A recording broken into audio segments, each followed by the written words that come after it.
channel. We'll spread the news, you spread the word. I'm Christopher Hope. From pop stars to politicians, I'll interview anybody in a pub who's got a political opinion. Join me every Friday on Spotify, Apple Podcasts, YouTube or gbnews.com, or wherever you get your podcasts. This is GB News, the People's Channel.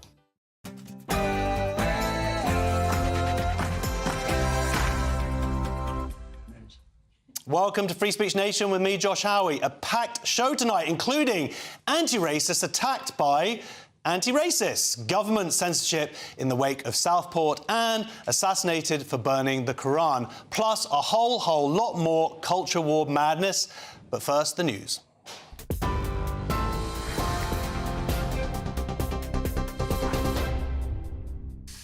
Very good evening to you. Let's get you up to date with the headlines. The Prime Minister says the UK will seek a strong trading relationship with the US as North America moves closer to a trade war. He was speaking during the visit of the German Chancellor Olaf Scholz to Chequers, his country residence, ahead of meeting all 27 EU leaders at a summit in Brussels on Monday. Sir Keir has been urged to start talks on a new customs union with the EU in an effort to reset relations with the bloc. What I want to see is strong trading relations, and in the discussions that I've had with President Trump, that's what we have centred on in those strong trading relationships, so it's very early days. I've been very clear since I became Prime Minister that I do want a reset of the relationship between the UK and the EU.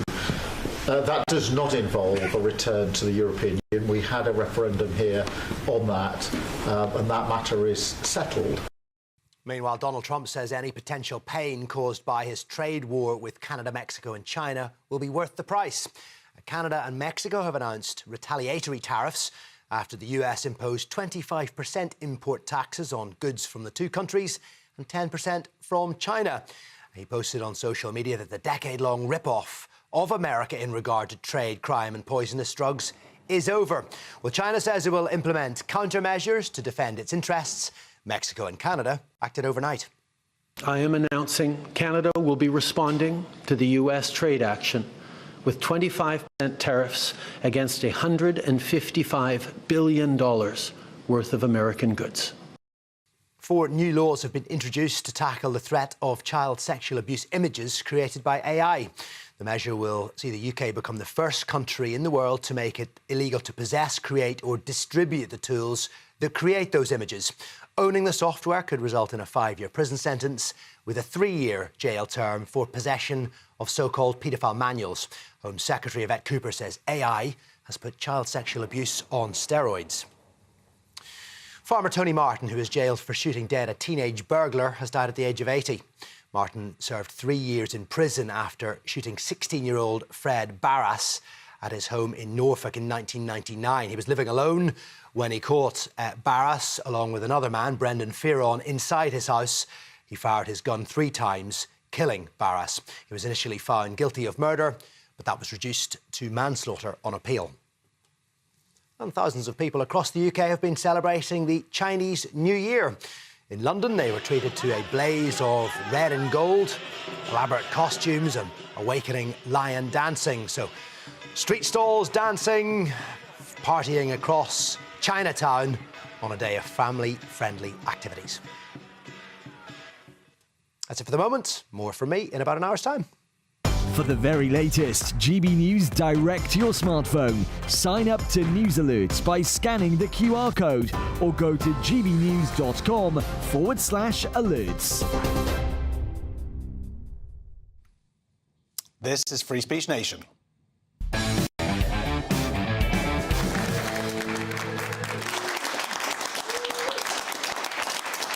Welcome to the show where we take a look at culture, current affairs and politics. And when they go mental, we push back. And there's lots of mentalness tonight. In the first hour, a group of anti-racist campaigners claim to have been attacked and targeted by anti-racists. What is going on? The Home Secretary writes to social media bosses asking for the removal of violent material accessed by the Southport killer. Is this censorship or sensibility? And churchgoers are left outraged after a York minister agreed to host a concert for an extreme heavy metal band, often using sacrilegious imagery. Should places of worship ever be used for such things? And of course, myself and my fantastic panel will be answering questions from our wonderful studio audience. My comedian guests this evening are Paul Cox and Adam Kumas. Welcome, how are you? I'm good, thanks, Josh. I'm good. It's February. Yeah, good to see you. It's always good to get January out of the way, isn't it? I don't like to wish life away, but January is a right kick in the old what's. Taxes. Yeah, just Yes, endless exactly. gloom. Fortunately, I earned so little last year that I got a tax rebate. To be celebrating, but yeah, no, I get it. That's like the benefit of being poor. Yes, Yeah, that's very exactly. How are you, right? very good. You know, I got a little rebate myself, but... Well, thank you so much for asking where I was last week. Yeah, it was my son's bar mitzvah. Lovely. Which is great. So I'm even poorer than ever. Having spent every money cent I own. Anyway, look, let's get some questions from our wonderful studio audience. Thank you for being here, guys. Who is our first question from? Oh, there we go. Hiya. Hello. Is Sadiq Khan a man or a woman?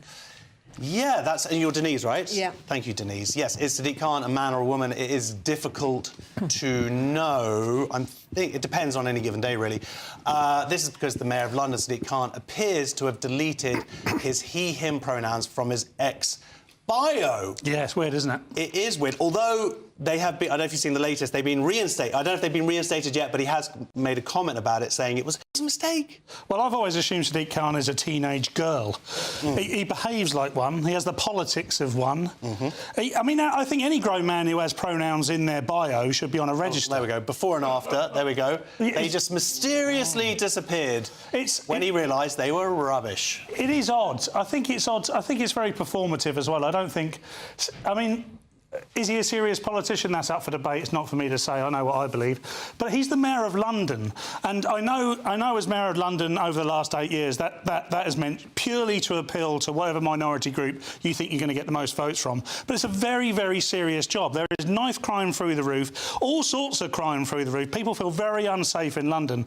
And the idea that he would be, or anybody would be focusing on their pronouns, to me, is a waste of time. But that's what people have done. But him taking them away, quite even though he's saying it's a mistake, I just want to read out a quick spokesman for Sadiq Khan said, "This seems to be a technical error which we'll put right as soon as possible." Yeah, those 3 words happen to just be deleted. It suggests, though, that it was a fad. Yes. I think it's like anyone who's got pronouns in their bio. I'm not particularly passionate about it. I just think it just seems a bit silly. I attribute these to skinny jeans. We all went through the phase, you know, or a goth era, and then you sort of grow out of it. And I think the fact that people have pointed out, oh, it's gone. Now he's putting it back in. Now he might have them for another year or two. So, well, it's interesting you say that. What I think is that the people who've got pronouns, they should be forced to keep them forever. Yes. And that way, 10 years from now, you'll be able to tell who's a coward and who's stupid. Right. And it's just... like a tattoo. Yeah, weird, OK, yeah. I think it's just a fad, and I think, you know, the more we just ignore it and stop even bringing attention to it, maybe everyone else will just forget that it was a... The problem was it's a fad, but arguably it was also compelled speech at the time. Yeah. Because many people were forced to actually implement them. That's great. But by the way, Adam, all jeans are skinny jeans if you eat enough cheese. But people were compelled. And often, you know, I read a lot of articles associated to this story this week, and people were saying, we were never compelled or told to do anything. But if you didn't, then you were in trouble. It was like you were saying you were against. Yeah. Well, our next question is from Stephen. Good evening. Would it be fair to say that the BBC is biased? Yes, so this is a group, Newswatch, winning permission to seek a judicial review of the broadcast regulator Ofcom's alleged refusal to investigate pro-EU bias in BBC coverage of Brexit. So, yeah, this is yeah, I mean, without any evidence, of course, and purely for satire, I would say, personal opinion, that the BBC, Ofcom are very much in the BBC's pocket. The evidence I would anecdotally present is that they are very pro-Palestine, pro-EU. Ofcom? No, the BBC. Okay. So a station, an output that's supposed to represent the whole of the UK. Yeah. I've got to say, Ofcom are not here to defend themselves. They're not here to defend themselves. It's not necessarily a question of them being in BBC's pocket as them going along with it, or actually just following the official rules, by the way, which I have to point out, are that they can investigate particular programmes or connected programmes to, like a series, but what this argument is about is the overall, when they look at the totality of the figures and the presenters that they had. Yeah, I think it's important to say they're damned if they do and they're damned if they don't, Ofcom, that is, because no matter what they do, they seem to come under fire. I don't think they help themselves, though. Yeah. OK, what do you think about this? Yeah, I think it's no surprise that the BBC is basically perceived, or I guess openly seems to be like pro-EU or these sort of agendas, because a lot of people within the BBC, whether it's presenters or people that see the figures, have these views. And I think quite naturally, as much as we like to say, you know, any organisation should be impartial, humans famously are not. So they end up pushing the way they feel. So unless we get rid of those people and get people who may be a bit half and half with their beliefs, I think that's going to continue. OK, yeah, fair enough. Well, look, our next question is from Mike. Hi, Josh. Hey. Should French gynecologists be forced to try to examine parts that don't exist? Yeah, wow. So this is the story of a French gynecologist, Dr. Victor Acharian, and he was suspended from practising for a month for refusing to treat trans women, saying he is only trained to treat real women. Now, Mike, you've seen the story? Yeah. It's mental, right? Absolutely, yeah. I think he said, how do you examine a gap? Basically, it's, you know, the health service, even in France, needs to spend its time better than doing silly things or trying to. Yeah, I mean, when he says a gap, but I should point out that the trans woman or man has not been through any surgery, so is coming to be seen by a gynecologist with all of their bits. And then getting very upset when the doctor says, well, actually, I haven't been trained to deal with your biology. Well, it feels like a fetish, doesn't it? If you're going to a gynecologist with a penis and saying, have a look at that, that to me feels like a hate crime, a genuine hate crime. And then for if you're going anywhere with your penis and saying, look at that, that's also wrong. I just want to point that out. I mean, go to the dentist, go to the vets, do what you like, but don't show them your penis. Is my advice. The fact that this would stand up in any court of law. Don't stand up. No, don't stand up. Don't be aroused in any way. What was really interesting is the patient's lawyer said that they felt satisfied, not sexually, I believe, they felt satisfied that this proved that what happened on the day was abnormal. Yes, they think it's been proved abnormal that what the doctor did was abnormal. No, the whole thing is abnormal, and it's remarkable to me. This should never be a story. It should just be locked away. And well, what it really is, I think, Adam, is proof also how France is behind us in dealing with these issues. In the UK, this has been national news now for a few years, and before then, people have been fighting gender ideology. In America, obviously, it's part of the reason why Trump won.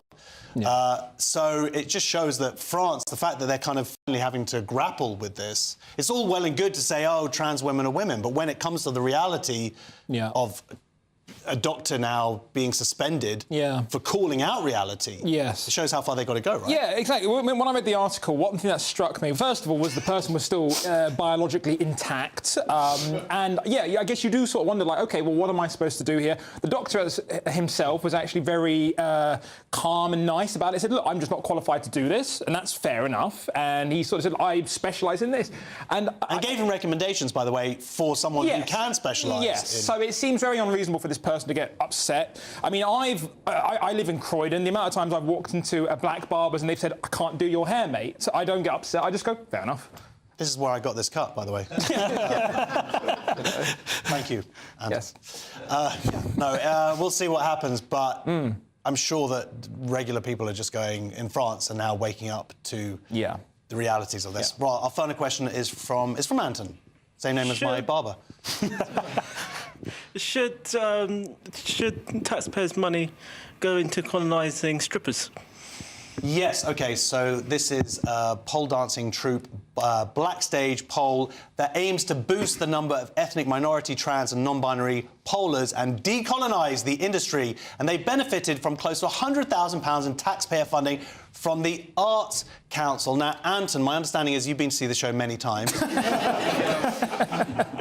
Did you find it sufficiently decolonised? I found it quite pleasurable. I appreciate your honesty there, and thank you for playing along. Josh thought it was a joke, by the way. So, I mean, £100,000 of British taxpayers' cash. Incredible from the Arts Council. Incredible stuff. Not too much of a surprise, unfortunately. But of all, pole dancing was never colonised. At no point. It's all part of a capitalist infrastructure as well. So the point, and which means it's not prejudice. If men want to go and see women undress, the clubs that run these things do so. To attract the men in. If we all wanted, you and I, Josh, me, you and Adam, all wanted to go out afterwards one night and we wanted to see certain things, they would be available to us. Nobody has colonised pole dancing, nobody has colonised stripping. It just seems to me another thing to jump on the bandwagon about. Yeah, I mean, I believe they charge £40 for this event, and they're paying the strippers £1,000. Yes. I only got 500, but it's mental, right? Yeah. Well, I think for me, I was very excited about this story until I realised the people in being talked about were not actually attractive or in my local area. So I was very much turned off immediately. But I think it's interesting, isn't it? I know this is a sentence I thought I'd never say. Like, I think pole dancing in that stripper economy should remain with the free market, rather than subsidised by any sort of government taxes or rebates. I don't think it'll catch on. Next, on Free Speech Nation, a group of anti-Semitism campaigners claim to have been attacked and targeted by demonstrators and anti-racism rally. Is this yet another example of two-tier policing? One of those campaigners joins me shortly. See you in a sec.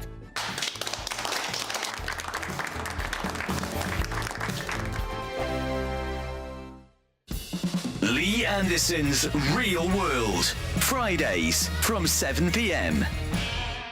That's football. Well, it's the hope that kills you. It does. It gives you highs, it gives you lows. I mean, if you're an Everton fan at the moment, you probably had far too many lows. But as you know, I'm a Nottingham Forest fan. Well, you must be having a huge high. But you had one of the greatest footballers ever to grace the game, right? And that was Dixie Dean. Yeah, absolutely. William Ralph Dean. Didn't like being called Dixie, but that was his nickname. And he was born in 1907. He was my grandfather's best mate. I'm an Everton shareholder. I've been, attached to the club all my life, and so was my father, so was my grandfather, our greatest ever player. So back in the day when players like Dixie Dean were playing football for big crowds in, a proper... 72,000. Yeah, a proper working class sport back in the day, weren't it, football? Not like it is today. You've got to be pretty wealthy to afford a ticket. Even in the 70s, right, and I've seen some, I do like looking back on the football that I watched as a kid. Even in the 70s now, I've seen pictures of the turnstiles, as we used to call them, with a sign at the top, 5 shillings for the Eastern Terrace. 5 shillings. Yeah. Last time I turned down a ticket to go to a football match was Arsenal, who wanted me to pay £830 for a seat in an executive lounge. And though I could have afforded it, because I've worked all my life like you, I just thought at that point, that's ridiculous. Well, you should have told him you were Keir Starmer's security man. You'd have probably got him for nothing. Well, that's a good idea. Yeah. But you go back to the the 1930s and 1940s, even the 1960s and 70s. The footballers would walk to the ground and play a game, and then walk back and go for a few beers in the pub. GB News, the People's Channel. This is Britain's Newsroom, where your voice matters. It's just astonishing. With expert analysis and honest opinion, we don't just keep you informed. We bring you unique perspectives you won't see anywhere else. Can't argue with any of that. When the news happens, it happens here. On Britain's Newsroom, weekdays from 9:30 a.m. Only on GB News. Headliners on GB News, 11 p.m. every night. It's got 3 top comedians going through the next day's newspapers so you don't have to read them, which is great. That's a good point. He's lying. Maybe he's not lying. That's Headliners every night from 11 p.m. and 5 a.m. as well on GB News, Britain's news channel. Join me, Nana Akwe, for an informative, interactive news programme with a difference. It's fun. No, he didn't say that, though.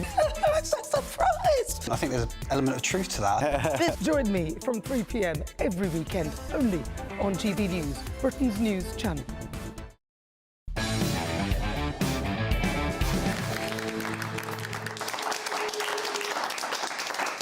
Welcome back to Free Speech Nation. Incredible scenes yesterday in London as Our Fight UK, an organisation made up primarily of non-Jews to stand with Jews and challenge anti-Semitism, attended the Stand Up to Racism march as a collective of anti-racists. Sounds like they'd fit right in, right? Well, the group appeared to have been attacked, with a placard being stolen, and 3 of its members were then arrested. Let's take a look.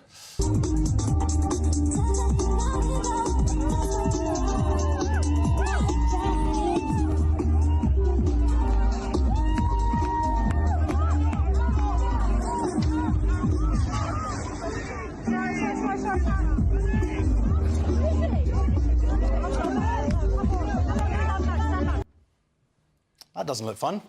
Our Fight UK claims that this is another example of shocking policing by the Metropolitan Police, leading some to claim this is yet another example of two-tier policing in modern Britain. Joining me now is the founder of Our Fight UK, Mark Burbeck. Mark, welcome.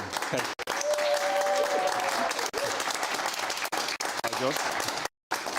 First of all, I should say, I know you, Mark, outside of this TV show. We have stood many times in the cold at these protests. Yeah. And I'm just very happy that you do it so that I don't have to as much. Well, you've been very welcome and thank you for joining us. Yeah, well, tell us what happened yesterday then. OK, so as you rightly said, there was the Stand Up to Racism march, which was being organised as a counter-protest against the Stop the Isolation march that was going on.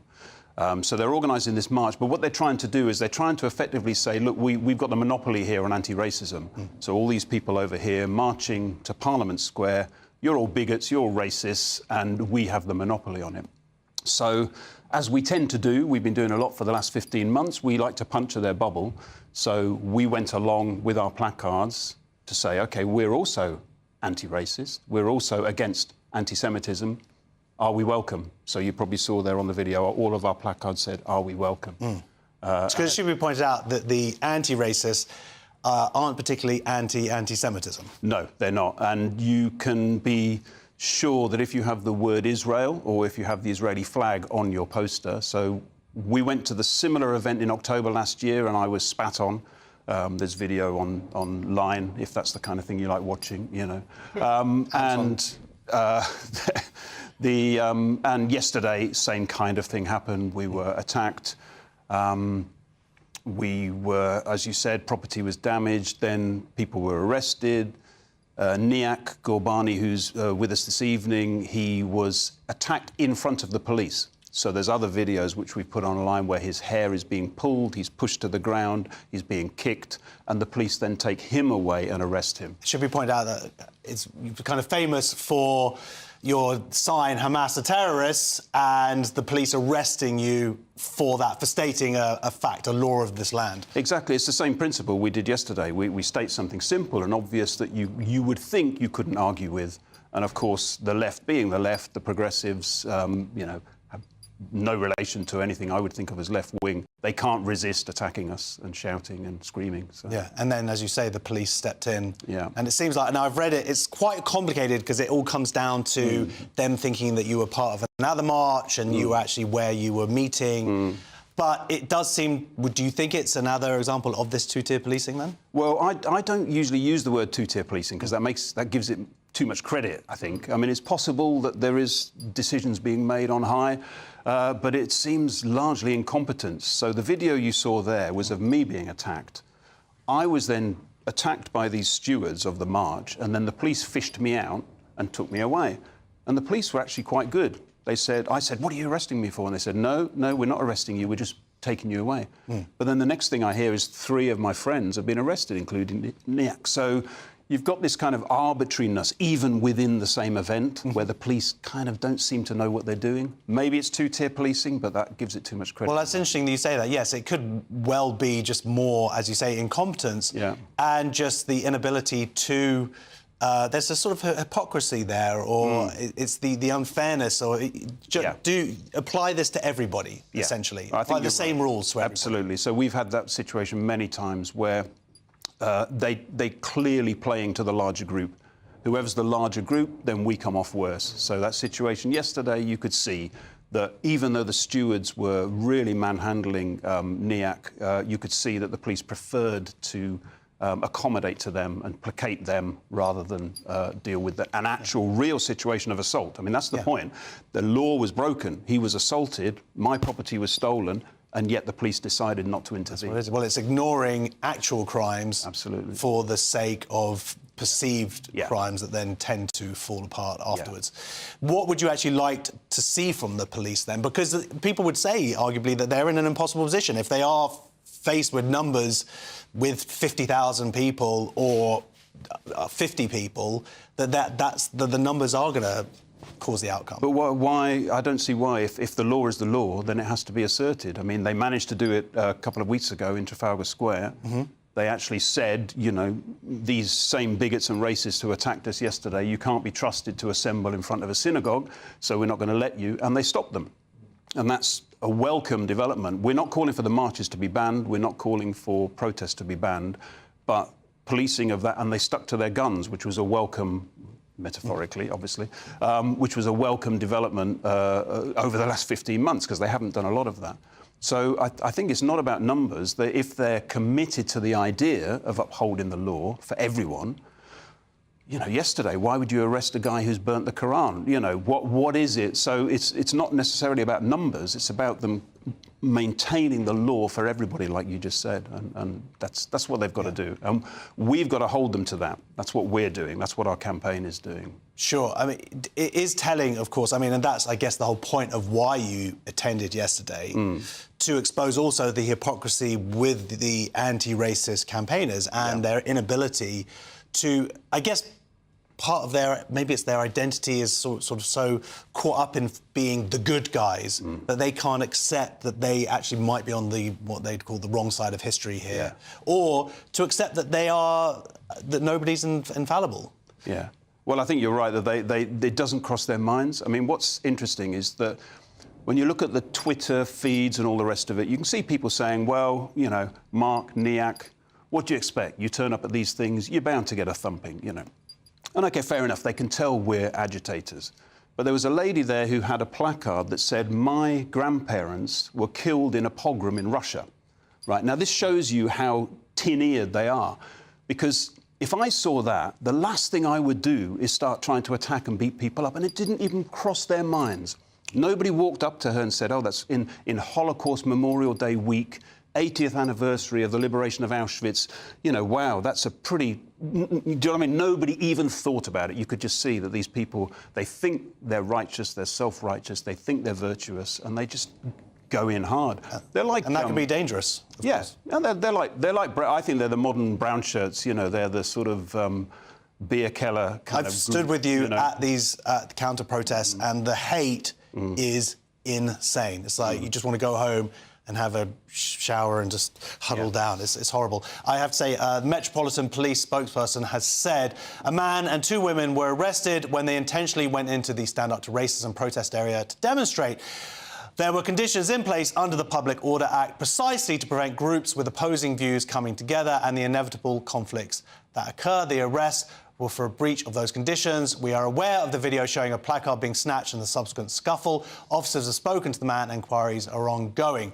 Mark, before we go, I want to talk about an event that you're holding next week, next Sunday, is that right? Yeah, thank you. Yeah, thank you for mentioning. Well, please, tell us about it. Yeah, as you rightly say, in London, in North London and online, we'll be holding an event. Can I just say something? There's a reason why you have to say North London, because you can't say the actual that's the location, irony. right? We were just talking about the brown shirts. The irony is you can't actually hold a meeting campaigning against anti-Semitism without fear of it being disrupted. So all across London, all across the country, you know, people having to have security in order to hold events. So we have to find a safe venue, which is shocking. And then you get emailed on the day saying, oh, this is where it's That's right, a little bit earlier. But we're holding this event, and it's called remaking the promise of never again. We feel that the promise of never again has been broken. People are paying lip service to the idea of the Holocaust. We've seen shocking this week, the Holocaust Memorial Day. People are trying to talk about Gaza. People are trying to talk about other atrocities and just writing Jews out of the story, it means there is no lesson. If we lose that part of the story of the Holocaust, it means that it teaches us nothing. People are trying to imply that playground bullying could lead to the Holocaust. Ridiculous. So we need to reassert that. We've got some great speakers. Brendan O'Neill, who every time I mention him, everybody goes, I love Brendan O'Neill. So if you love Brendan O'Neill... I love Brendan O'Neill. Exactly, we all do. So Brendan O'Neill will be speaking, the main plenary in the evening. We've got some academics, Professor Philip Spencer, Jonathan Sacerdotti, the journalist, will be talking to Philip. And then we've got a session on the arts as well. We've got Flor Kent, who's a sculptor, and Jeremy Spencer, who's a poet. So we've got a great line. I hope it goes great. I think it's 1:30 till the evening. Yeah. I'll come, but I'm here. So there we go. Look at our website, please. Yes. It's all on there. Well, thank you very much. Mark Burbeck, everybody. Thank you, guys. Next on Free Speech Nation, the Home Secretary writes to social media bosses asking for the removal of violent material accessed by the Southport killer. Is this censorship or just sensible? The ADF's Paul Sapper joins me to discuss. See you in 2 minutes.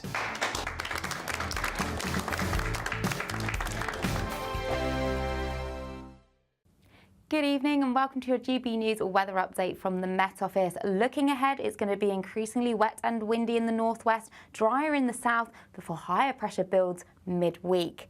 Out there at the moment, we've got a higher pressure towards the east, a weak frontal system to the west, but a squeeze in the isobars across the northwest of Scotland, so windier here. Clearer skies, though, across the southeast of England through this evening and overnight, holding on to this cloud across much of England and Wales further towards the west, but turning windy across Northern Ireland and western Scotland. Outbreaks of rain here. Mild for most, but across the far southeast of England, that's where we could see a touch of frost come Monday morning. So to start Monday morning then, it's a cloudy picture across much of Scotland. Out towards the west though, this is where we'll see the strongest winds. Coastal gales are possible with heavy spells of rain moving through. Cloudy across Northern Ireland to start Monday morning with some patchy outbreaks of rain.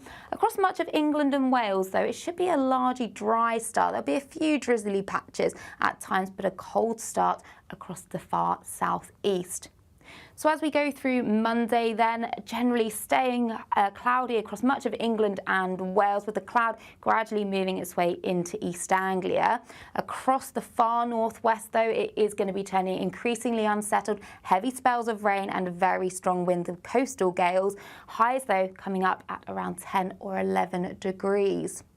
So as we go through into Tuesday, that band of rain will continue to slowly move its way south and eastward, so affecting much of northern England into Wales and the southwest. Ahead of that, often cloudy but dry, but some sunnier spells developing across Northern Ireland and Scotland and turning colder too. Higher pressure then builds on Wednesday and Thursday, so we'll start to see the return of overnight frost and fog. Bye-bye.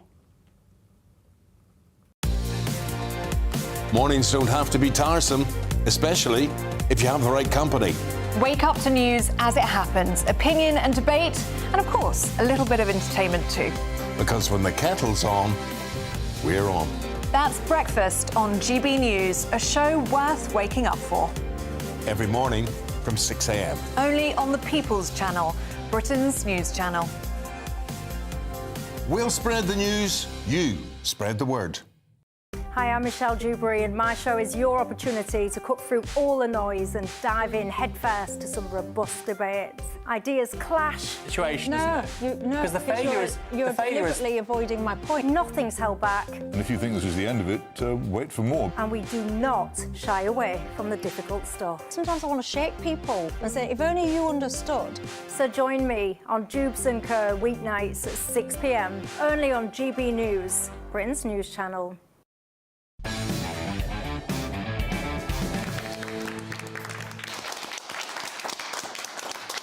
Welcome back to Free Speech Nation. This summer's tragic Southport attack has sparked intense debate over online censorship and government accountability. Southport triple murderer Axel Rudakabana accessed violent online content, including an illegal Al-Qaeda training manual and a knife attack video just before the deadly attack.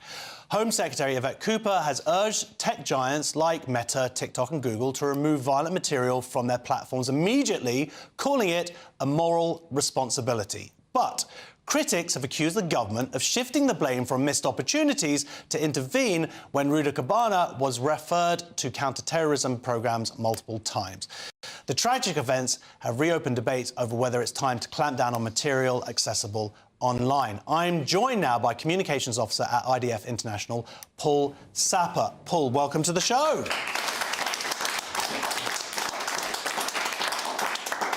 It feels like, to me, this is the government trying to pass the buck.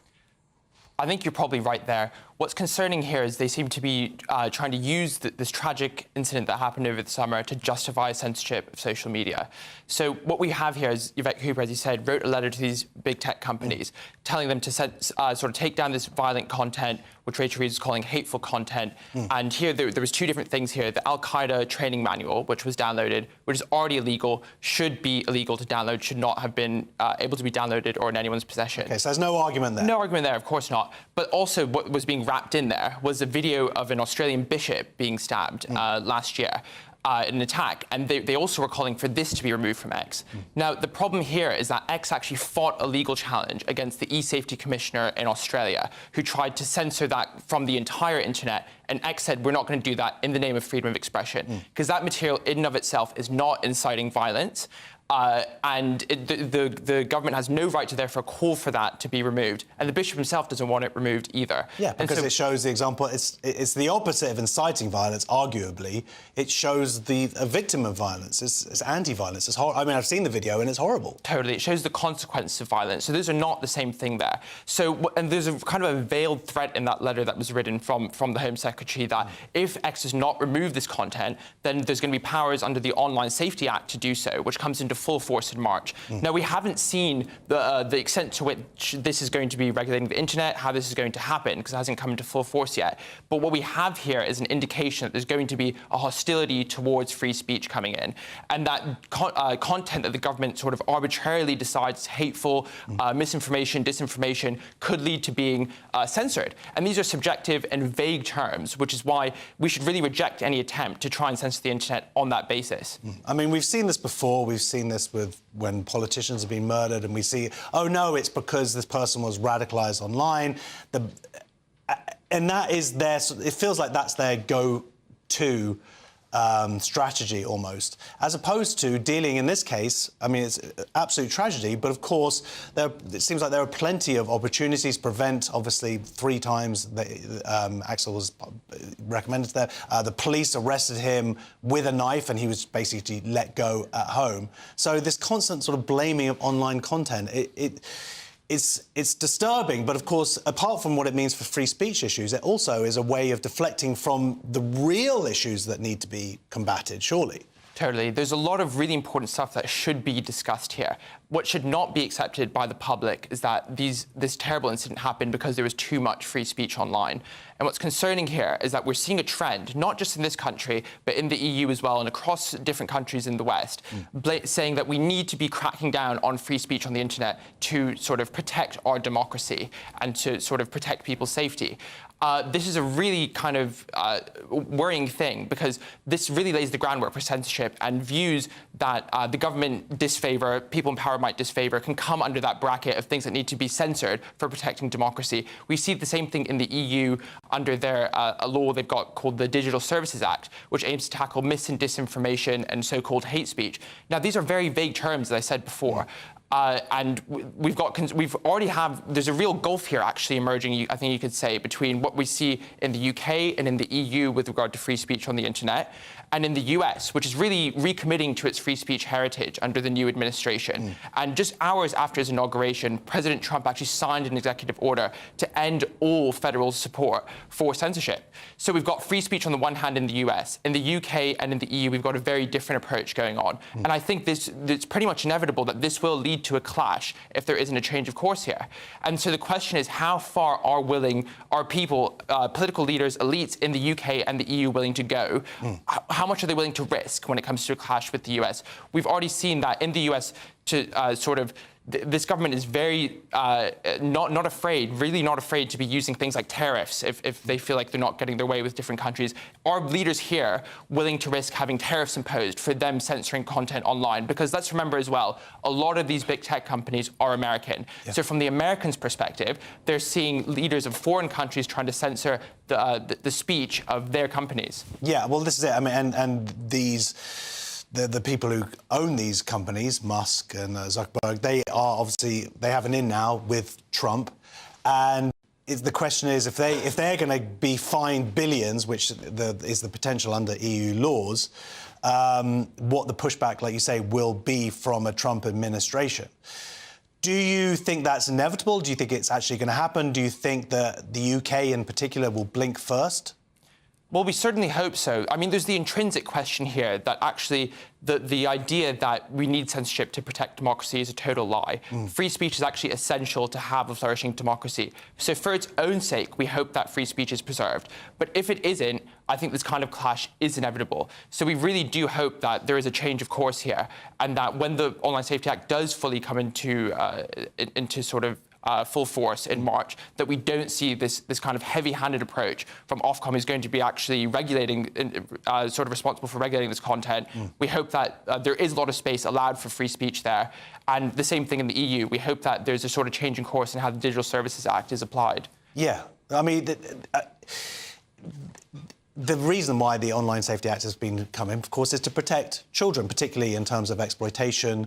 And there are things that are illegal and should be, as you say, kept offline, and they are illegal, and that's why it's so. But I guess the real risk, of course, is this overreach. And when you have a government saying that one thing is misinformation or not, we've seen so many times that supposed misinformation then turns out to be information. We have indeed seen that, and you raise a very good point there that there are legitimate concerns about the sort of stuff that is available online that should be cracked down on, but a lot of these things are already illegal. We don't need new laws to be regulating the internet in the way that we currently have. And so what I would say is that often these terrible things that are already illegal, should be illegal, are often used as a precedent, as was the case in the Online Safety Act, to justify overreach from the government in terms of what kind of content is and is not allowed. We see in the Online Safety Act these terms, mis and disinformation, are used as well, and they've sort of given power to Ofcom to decide how to regulate these things. We'll see how that comes into play when it's fully enforced in March, but these terms, mis and disinformation, totally subjective. Yeah. In practice, what they often end up being is views that people in power don't like. Well, if you take what Yvette Cooper said, that this is not a good start, obviously. So anyway, thank you so much to Communications Officer at ADF International, Paul Sapper. Thank you, Paul. Thank you so much. Next on Free Speech Nation, churchgoers are left outraged after a York minister agrees to host a concert for an extreme metal band who often use sacrilegious imagery. Should places of worship ever be used for such things? Emma Trimble joins me in just a moment. See you in a sec.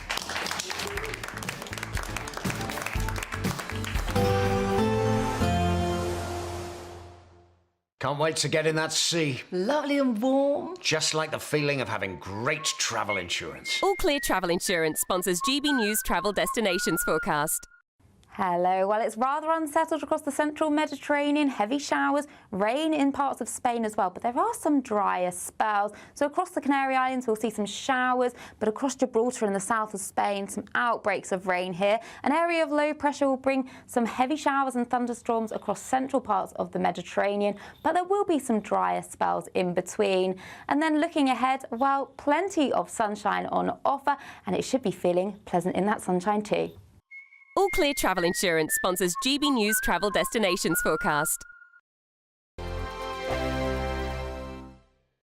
It's Patrick Christie's Tonight, and here we do things differently. It's explaining the absolute madness of this, doesn't it? It's explosive. I mean, this is very good. It's lively. 850. Your government sat there short and it did nothing. It's controversial. And the Middle East has been in turmoil since before I was born. It's everything you need to kickstart your evening. Everyone's had their Weetabix tonight. I love to see it. That's Patrick Christie's Tonight, weeknights from 9 p.m. Only on GB News, the People's Channel, Britain's news channel.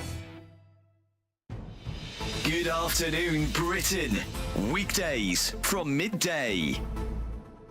People living with obesity are people, and they deserve the right for treatment and care as much as anyone else. What we need to understand is that obesity is a chronic condition, or a disease, as some people call it. It's not a choice. And this is the bit that people really struggle with, is that people think this is a lifestyle choice and people have done this to themselves. What we now know is the science and the evidence shows us that this isn't a choice. People have genetic predispositions for living with obesity. What we need to do is be a bit more compassionate and caring to people that live with obesity and support them to make healthier choices, not actually just discriminate and tell them that they're doing something wrong when, you know, if I had asthma, for instance, you wouldn't be saying the same thing to me there. But then it's exactly the same. Usually, if you're going for an operation of some form or other, there'll be often there is a criteria. So my mother, she had a knee operation. They wanted to make sure her blood pressure was right and all these things. This is, I mean, to hear somebody say that obesity isn't a choice just because you've got genetic predisposition to it, it's just exactly why people seem to be legitimising being overweight. Ozempic has proved that people are overweight because they eat too much. Because Ozempic tells you to stop eating, it makes you think that you've eaten and makes you feel full, so you don't eat. You may be predisposed to anything, but you also have a large percentage of responsibility to make sure that doesn't happen. So absolutely, it is in the patient's best interests, because if you're overweight, it'll take you longer to heal. You're more likely to have complications, the same if you smoke, and also the outcomes are usually better. So for a smoker, if you quit, say 4 weeks before surgery, your 25%, your risk is lower of respiratory complications. So this is literally, of course, it's discriminatory, because you have to decide, you have to prioritise the people that are likely to survive the operations. GB News, the People's Channel.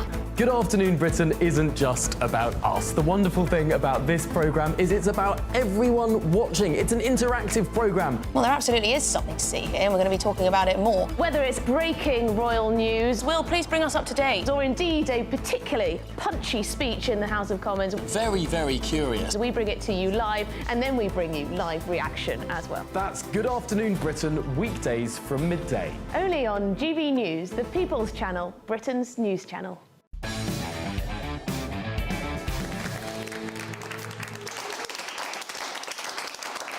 Welcome back to Free Speech Nation. The desecration of religious artefacts and places is in the headlines at the moment because Christians and parishioners at York Minster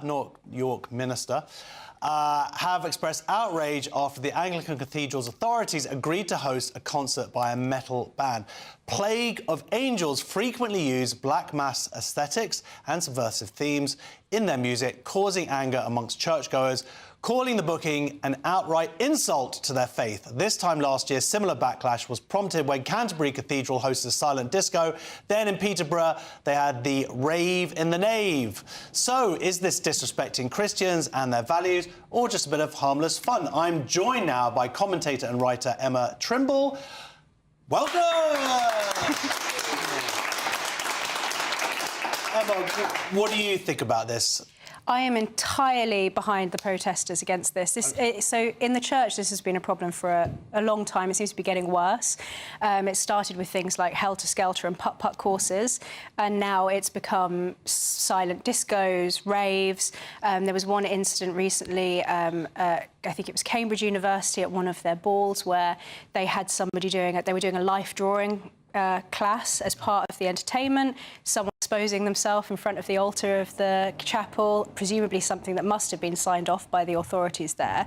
And now we have something like this, which is, obviously it's heavy metal in a church. They're planning to play Black Sabbath on the organ, and two of the members of this metal band are involved in another heavy metal band called Cradle of Filth, which is well known for having, and I won't repeat it because it has swear words in it and so on, but I don't know how Ofcom compliant it is because it's a very offensive T-shirt, showing some explicit imagery with religious themes. Now, they've said, one of the guitarists, I think it was in the band, said that they're sorry for their involvement there, or they regret their involvement in this previous ban. Now, I don't think that they should apologise for what they've done. I have no problem with their complete freedom of expression. The issue here is what is appropriate in a sacred building. And the church seems to think that the way to get people into their buildings, to raise the money to keep these buildings going, because they're really facing a crisis at the moment on that front, is to do these sorts of secular activities within the church. But I think that this is the opposite of what they need to be doing in order to bring those buildings back to their proper purpose, which are as sacred spaces and as churches. So I think they should be leaning into tradition rather than doing these sorts of sacrilegious activities within the church buildings. As you say, do you think it is just a financial issue here? They're also arguing that it's a way of maybe engaging with new churchgoers, potentially new church. You go to a heavy... It's happened to all of us. We've been to a heavy metal concert and they were like... and all of a sudden you're crossing yourself. And, I think it's really wrong-headed of them. I think, if anything, you can see they've been doing this sort of thing for a long time, and church numbers have just been declining. The only places where the Anglican Church is seeing a rise in its congregation numbers are in more traditional churches. Young people are turning towards tradition. They don't want this kind of thing. And yes, you might bring more people into the church, but how many of them are you going to retain there, and to retain there for the purpose that building was intended? So I think actually what they're doing is they're just facilitating the decline of Christianity in this country, particularly of Anglicanism. I also think that it is in a very fundamental and deep sense. It's insulting, it's sacrilegious, and it is... that there's something about it that it is really profoundly quite wrong to be hosting these sorts of events, even the silent raves within these church buildings, because it defiles the sacred space. Yeah, it's an interesting one. I wonder if people who are less spiritual, whatever their denomination is, would be as bothered about this. I'm just thinking about the synagogue that I belong to. I know they hire out the central area for different parties and dinner parties, and they can kind of move things around like that. And you're right, though, there is something to, when it is used for what it's meant to be used for, or what it's created for, the idea that this other stuff, if we saw what was going on during the week when it wasn't necessarily being used, maybe we'd feel differently about that. But then I also know that there are financial considerations. They have to pay the mortgage and all these other things. So that you could be somewhat sympathetic. Would you be up for... Because I understand that this event is something to do with the organ and it's something to do with the music. I don't know. I mean, if the event wasn't disrespectful in any way, like if this band, I suspect what happened was that the person who works for the church saw that it had, it's called Plague of Angels, right? So they probably went, oh, it's got angels in it. That's good. That's close Didn't enough. bother to do a cursory Google. Yeah, so that's fine. But if it was used, what kind of event do you think could be used? If they were there, they were respectful, they were playing maybe traditional music or adapting, because there are Christian rock bands, aren't there? Well, there are, but I think that the church have given up on their purpose. I think this is, in some sense, a more fundamental problem within the culture of the hierarchy of the church. You can see some of it now. Yeah, it doesn't look like something suitable for one of the country's most beautiful cathedrals, does it? But I think that it's something fundamental within the culture of the hierarchy of the church. They've really turned away from evangelism, and I actually think that, if you want to put on concerts in church buildings, there is such an incredible and beautiful tradition within the church of music, of organ music, of choral music, really beautiful things that could not only bring people into the church that might never have been there before, but keep them there and keep them coming back for services. And that's what you see all the time in particularly Anglo-Catholic parishes, where people come, maybe they come for the music initially and then they stay. I think that's an appropriate way of bringing people in. I think that is something that inspires something more transcendent than lowering the sacred space by dragging it down into the secular and the profane. Well, speaking of that, because it's reminded of that of Brave New World. There's a bit in it where Westminster Abbey, is it? This has been converted into exactly like a sort of a disco or something like that. Was this always inevitable? Is this a sign of the times? It's interesting that that's something that a dystopian writer like Aldous Huxley would have picked up in so far, because George Orwell is the same. There's this kind of prophetic aspect to a lot of these texts that he would have picked up on the misuse of these sacred spaces for entertainment. If you remember in Brave New World, one of the aspects of that dystopian future is the use of this drug called soma that makes everyone zonked out. So they all take their soma and then they zonk themselves out and enjoy the magical organ in Westminster Abbey. And I think he's picking up on something about the kind of culture that we've become, and I think that there is something about it that's dystopian. The church should stand outside of all that. It should stand outside of the general culture. It should be a light to the rest of the country. That's what the purpose of the established church, and I think that the leadership of the Church of England have given up on it, and in doing so they've given up on the British people, and I really think that that's a sin. OK, well, we'll have to see what happens. If they do get banned, I'll give them the number of my synagogue. Anyway, thank you very much to commentator and writer Emma Trimble. Thank you very much. Well, that is the end of the first hour on Free Speech Nation, but don't go away because there's lots more to come between now and 9 o'clock, including the assassination of a man in Sweden for burning the Quran. We're going to be talking about that. That's obviously one of the big stories of the week. We also have the former editor now of the Jewish Chronicle, and we're also going to have the audience are going to be asking some of their own questions at the end of the show. So, guys, I need you to get thinking during this interval. But until then, we'll see you in about 2 minutes precisely. Thank you very much for joining us for the first hour of Free Speech Nation. See you then.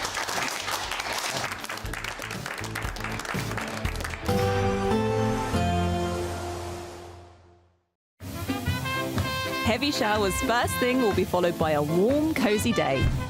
Boxed Boilers, sponsors of weather on GB News. Good evening and welcome to your GB News weather update from the Met Office. Looking ahead, it's going to be increasingly wet and windy in the northwest, drier in the south before higher pressure builds midweek.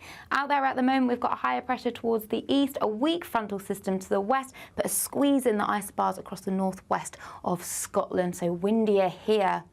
Clearer skies, though, across the southeast of England through this evening and overnight, holding on to this cloud across much of England and Wales further towards the west, but turning windy across Northern Ireland and western Scotland. Outbreaks of rain here. Mild for most, but across the far southeast of England, that's where we could see a touch of frost come Monday morning.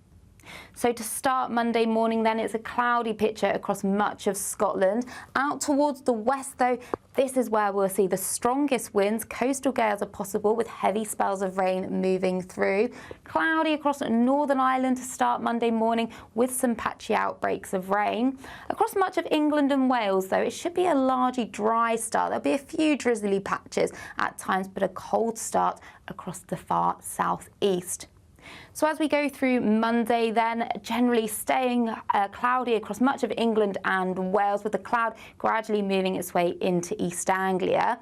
Across the far northwest though, it is going to be turning increasingly unsettled, heavy spells of rain and very strong winds of coastal gales. Highs though coming up at around 10 or 11 degrees. So as we go through into Tuesday, that band of rain will continue to slowly move its way south and eastward, so affecting much of northern England into Wales and the southwest. Ahead of that, often cloudy but dry, but some sunnier spells developing across Northern Ireland and Scotland and turning colder too. Higher pressure then builds on Wednesday and Thursday, so we'll start to see the return of overnight frost and fog. Bye-bye. Expect a warm front, moving from the kitchen right through to the rest of the house. Boxed Boilers, sponsors of weather on GB News.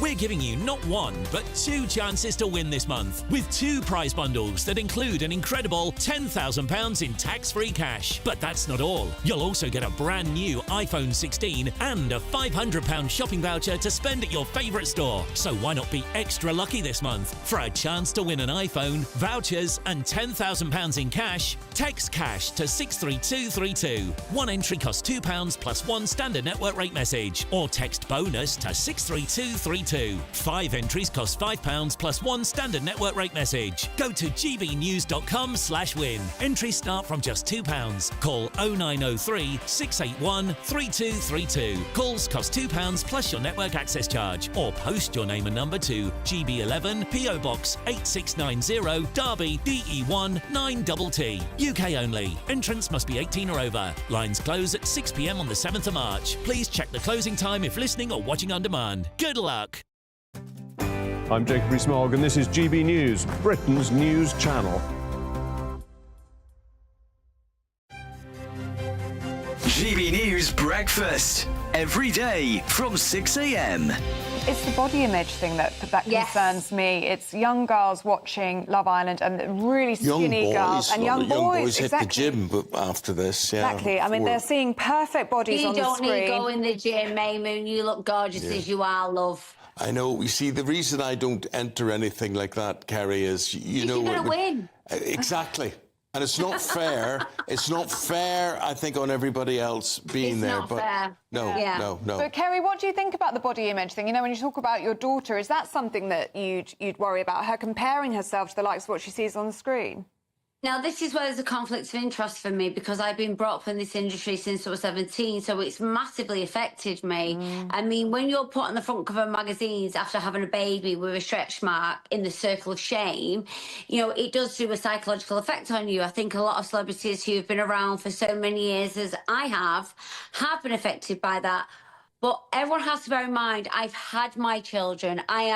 I'm in my 40s. I feel I'm entitled to have my tweaks and try and improve on what I think are going down south, and health and safety, tripping over any things that I don't want to be tripping over anymore. But I definitely do believe, I mean, majority of the young girls that go on Love Island, they all have the same big lips, the same big eyelashes, all the butt implants, and they're barely in their 20s. You know, it's if you go to the airport now, I remember going to the airport and I looked around and all the girls looked exactly the same. GB News, the People's Channel.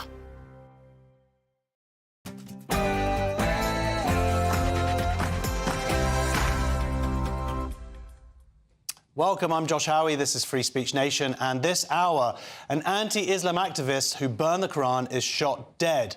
Has the West betrayed Jews? And a teenager is banned from football for asking if her opponent is a man. And the White House has hit back at this. I'm so sorry, I wish I could do something, but I can't.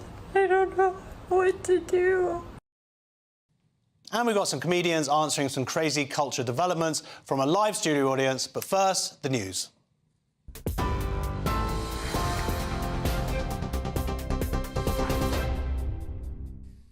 Very good evening to you. Let's get you up to date with the headlines. The Prime Minister says the UK will seek a strong trading relationship with the US as North America moves closer to a trade war. Sir Keir was speaking during the visit of the German Chancellor Olaf Scholz to Chequers, the Prime Minister's country residence, ahead of Sir Keir meeting all 27 EU leaders at a summit in Brussels on Monday. Now, he's been urged to start talks on a new customs union with the EU in an effort to reset relations with the bloc. But he's also aware that Donald Trump is threatening tariffs on Europe. What I want to see is strong trading relations, and in the discussions that I've had with President Trump, that's what we have centred on, in those strong trading relationships. So it's very early days. I've been very clear since I became Prime Minister that I do want a reset of the relationship between the UK and the EU. That does not involve a return to the European Union. We had a referendum here on that, and that matter is settled. Meanwhile, Donald Trump says any potential pain caused by his trade war with Canada, Mexico and China will be worth the price. Canada and Mexico have announced retaliatory tariffs after the US imposed 25% import taxes on goods from the two countries and 10% from China. Well, China says it will implement corresponding countermeasures. Mexico has confirmed a similar course of action. Canada acted overnight. Now, the UK is set to become the first country in the world to criminalise owning AI tools that create images of child sexual abuse.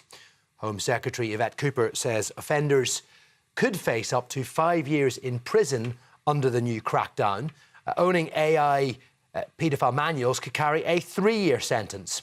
Ministers warned that AI-generated images are being used to blackmail children and to push them into live streaming abuse. Farmer Tony Martin, who was jailed for shooting dead a teenage burglar, has died at the age of 80. Martin served 3 years in prison after shooting 16-year-old Fred Barras at his home in Norfolk in 1999. He fired his shotgun 3 times towards intruders, killing Barras. He was initially found guilty of murder, but that was reduced to manslaughter on appeal. And finally, Chinese communities across the country have been celebrating Lunar New Year this weekend. Thousands gathered in central London earlier to watch a traditional lion dance and take part in singing, dancing and the carnival itself. The Lunar New Year, a significant cultural celebration dating back some 3,500 years to ancient China. It signifies the end of winter and the arrival of the Year of the Snake. That's it for the moment. More news coming up for you a little later. For the very latest GB News direct to your smartphone, sign up to News Alerts by scanning the QR code or go to gbnews.com/alerts.